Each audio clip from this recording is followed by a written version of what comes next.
ખ્યાતિ હોસ્પિટલ કાંડની આરોપી રાજશ્રી કોઠારી, જેના પર કસાયો છે કાયદાનો સકંજો. કોર્ટે રાજશ્રી કોઠારીના 10 દિવસના રિમાન્ડ મંજૂર કર્યા છે. રાજસ્થાનના કોટાથી ધરપકડ કરાયા બાદ આજે રાજશ્રી કોઠારીને રજૂ કરાઈ અમદાવાદ ગ્રામ્ય કોર્ટમાં.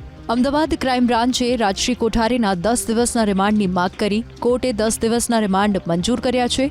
કોર્ટમાં સુનાવણી સમયે થયો મોટો ખુલાસો. સરકારી વકીલે કોર્ટમાં દાવો કર્યો કે લોકોને ડરાવી ધમકાવી ઓપરેશન કરવામાં આવતું. મોટાભાગના લોકોને 30થી 40% બ્લોકેજ હોવા છતાં 90% બ્લોકેજ હોવાનું કહી ડરાવવામાં આવતા. પૈસા તમારે ક્યાં આપવાના છે, સરકાર આપશે તેમ કહી ઓપરેશન કરવામાં આવતું. રોજના 10 ઓપરેશનનો ટાર્ગેટ રાખવામાં આવ્યો હતો. ખ્યાતિ હોસ્પિટલના ઓડિટ એકાઉન્ટમાં ખોટ બતાવવામાં આવી છે. જો કે આરોપીઓ નરોડામાં 100 બેડની હોસ્પિટલ બનાવવાના આયોજનમાં હતા. ખ્યાતિ હોસ્પિટલ કાંડની આરોપી રાજશ્રી કોઠારી, જેના પર કસાયો છે કાયદાનો સકંજો. કોર્ટે રાજશ્રી કોઠારીના 10 દિવસના રિમાન્ડ મંજૂર કર્યા છે.